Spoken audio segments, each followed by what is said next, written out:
Yeah, yeah.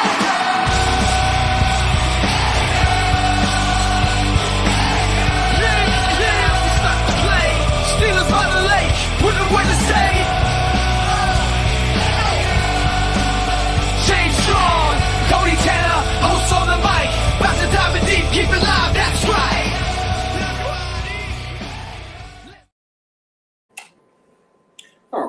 Welcome, folks. We are in the 7th round. Pittsburgh's almost up. We've got 2 picks in the 7th round here. One at 226 and then also again at 229. 224 is currently on the board. Looks like joining us. Here we go. Nick's here as well. Here we go. Cardinals just submitted their pick at 225, so Pittsburgh is up. With 2 picks in the next 4 spots here, it's really a crapshoot. Will they take a wide receiver that they have not addressed yet, a corner they have not addressed yet, a tight end they have not addressed yet? There's a lot of options going on here. There's a lot of wide receivers I see still on the board that I wouldn't mind taking. Nick, just as another guy for the. do you have like a chart. TV on real loud or something? There's a lot of background. Yeah. Let me turn that down. All right, thank you. So we've got Tez Johnson still on the board. My boy Ricky White still up there. He's on Mel Kiper's top 10 best still available. I think Xavier Restrepo is still on the board. So a couple wide receivers up there that I wouldn't mind. But as I put in my title for this time, I'm defending my title. So I'm hoping they'll call Xavier Truss here somewhere. Well, in order for you to not win, I would need to land C.J. Dupree, who is still available here, the tight end out of Alabama, or Ja'Cory Krosky-Merritt. You've got 2 chances. I've got 1, and they got 2 picks left. So we'll see how it goes here. I mean, I'd be surprised if they take an additional running back, but a tight end I could see happening. So I think Dupree's got a chance for me. Especially with Arthur Smith, too. Ja'Cory Krosky-Merritt, I would love to see him come to Pittsburgh. Because he'd be an incredible number 3 running back. Katan Crawford from Nevada. Katan Crawford just went to the Cardinals. Yep. That's another safety off the board. Looks like we have another co-host, James. Elsa's making her appearance. Nice.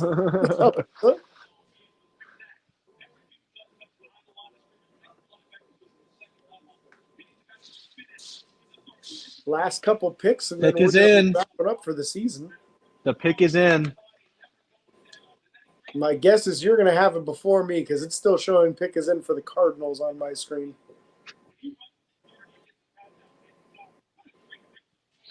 Isaiah Bond's still up there too, although he kind of rightfully fell down the boards in my opinion. What didn't you like about Bond? I'm curious because he was really good college tape and good speed too. I didn't like how he was talking up that he was going to run the fastest time at the combine and then tested way below what he was saying he would do. Yeah.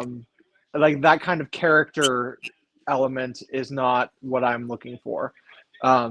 I don't mind the talent, but it reminded me a lot of Chase Claypool saying he was going to be he was like a top 3 receiver in the league. Yeah. That kind of element. Yeah, 4.39 40 is really good, but when you're telling people you're going to run a 4.2, it's not as good. Yeah. So I wouldn't hate taking him, but I'm just the boasting and the ego concern me a bit. Yeah, I can see that. All right, on my screen, it's finally showing the Steelers pick as being in. So you ought to have it real soon here. They're still going through different prospects that have already been taken. Mm-hmm. Looking at some of the Texans selections.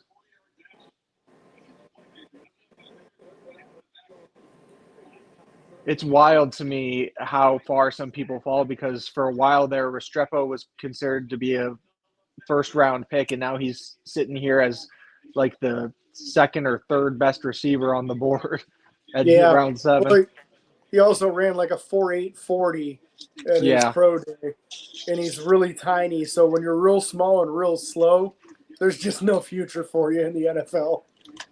Yeah. I'll tell you what, my wild card here, I'm going to say, is Jared Harrison Hunt, the defensive end from SMU. He's 6'3", 290 with good length. All right, we're going to the podium. Pittsburgh did go to his pro day, so he's definitely a possibility with one of these two picks. Absolutely. We're at the podium. The announcer is saying things that I cannot hear.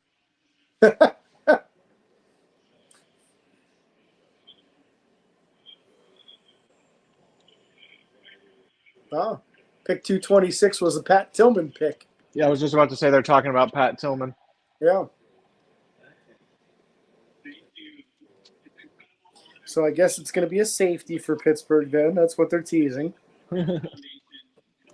Which would lead me to Sebastian Castro, who I really liked. Ryan Clarkson. Huh? Ryan Clarkson. Oh, Ryan Clark's son. Yeah, that's an option. That would blow my mind. I'd be like, Carson oh, Bruner, there you go. linebacker. Is it? Ah! Bruner, man. I think it was one of my other mocks, though. I don't think it was that one. But I mocked Carson in my second one, which means in my second mock I hit Yaya Black and Carson Bruner. So I got 2 correct picks in that one. Hey, there you go.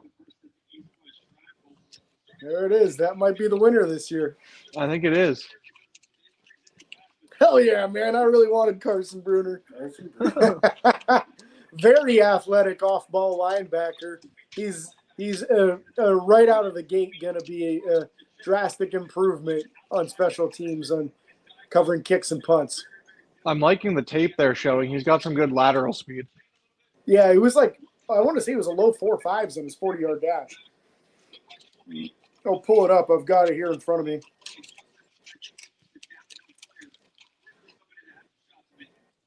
I knew they were going to do it, man. That's why I mocked him. Absolutely. Yeah, he was a 4.58 40-yard dash. So he's pretty dang fast. Well, we could still get Xavier Truss with the last pick. I could still tie you, James. Did he get a lot of interceptions? What the heck? Oh, he picked off 3 in 2024. Okay. Nice. So, 3 interceptions in 2024. yeah, as a linebacker, they were saying he's a ball hawk. They showed him breaking up a few, like forcing a few fumbles too. You know, if he has that good of hands and that good of awareness, I'll dig that, man. Uh-huh. There goes Curtis Rourke. Yep, Curtis Rourke, San Francisco just picked up quarterback. I had a feeling he would go in one of these later rounds here. He showed enough to be a pick as opposed to a UDFA.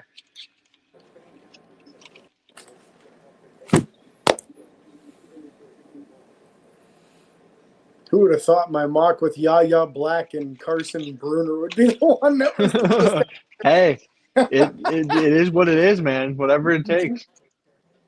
I love pictures of his dad. Yep. Mark was an incredible blocking tight end who had good hands. He just wasn't fast. Yeah. But he was built like a dang offensive tackle. He was a very strong man. They basically played what he became and developed a lot better. They started that with Bruner. Bruner was short pass. You know, oh crap, we need to get the ball. Mm-hmm. You know, and he was sure hands. Pittsburgh loves those family ties. Oh God, yeah. That's why I had to make sure I mocked him in at least one mock. Well, that's why I made the joke about Ryan Clarkson. Yeah. Well, I mean, in all seriousness, they basically for something pulled him up in the ratings that he got into the top 15. So I mean, let me see. Oh, they got him listed now. Chiefs Rashad Smith, Okay. running back out of SMU. All right. So it leaves both CJ Dupree and Corey Krusky Merritt available for me. You could pull it out with the 3, James. Yeah, I don't recall on my Carson Bruner, and I think I had Yaya Black and Carson Bruner as 6th and 7th round. So I don't think I have anybody else available on that one. It's just the Harmon one that has C.J. Dupree and Ja'Cory Krosky-Merritt. Ricky White's still on the board. Your boy. MSU's Bradshaw Smith, a running back. The Chiefs pick? Yep. Yeah. Oh, they have him rated in the top 15 for running backs. Wow. Low key, I'd love to see this defensive end here, though. Even though I didn't mock him, like I just feel like the athleticism. Like this kid ran like a 4.8 640, Nick. And Yeah. He was like a 1.16 something on his 10-yard split. He's got 33 inch long arms. Like he is a prototypical size dude. Yep. With plus athleticism. At 6'3", 290, man, he'd be a fun project to be as a possible future starter down the road when Cam Hayward retires. Absolutely.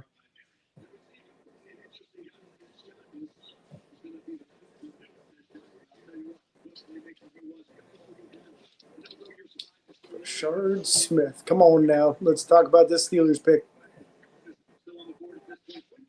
Tez Johnson pick is in. Tez Johnson was supposed to be a earlier round pick too, and he slid down boards because he's Dante small. Kent, cornerback from Central Michigan. Yep. Okay. Well, we get a corner. That's good. They needed one badly. I Yeah. don't know if I have anything on him because of how late he is. ESPN does not have anything on him. Yeah. That doesn't surprise me. Dante Kent, is that his name? Yep, Donte Kent, Central Michigan, same place that Antonio Brown came from. Dante Kent. And hopefully he does just as well with less CTE. I got nothing on him, no measurements or nothing. Okay, so Dante Kent at his pro day ran a 4.38 40-yard dash, a 38.5-inch vertical jump, 14 reps on the bench. That's a really solid performance. This is a highly athletic dude. I'm trying to find a height weight on him here. Let's see here. 5'9", 5'10". Player overview. No O-line picks, which is a little surprising to me. But I know we did pick up a few more guys in the offseason that'll be able to contribute to the depth there. So just rolling with what we've got for now, unless we pick up some UDFAs to supplement. Yeah, it's kind of crazy. You know, you almost assume we have 5'11", 187 on the size on this kid. So, yeah, could probably play outside or maybe even in slot. So, highly athletic project dude. I'm in. That's a great way to do it late in the draft. Yeah. 1, 2, 3, 4, 5, 6, 7, 7. So that leaves 8. So they're probably going to pick somewhere up between 6 to 8 guys on the undrafted free agents.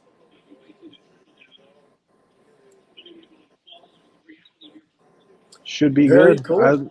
I'm liking the class. It'll be fun to see how they go through camp and everything like that. Hopefully no more whammies with having at least one of our guys go down in camp like we had the past several years where we had Roman Wilson go down. We had Corey Trice go down. So hopefully we can keep them all healthy, but looking forward to seeing what these guys can do.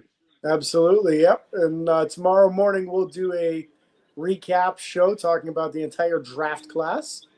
So look for us to release a show tomorrow for that. And we'll talk to you all again very soon here.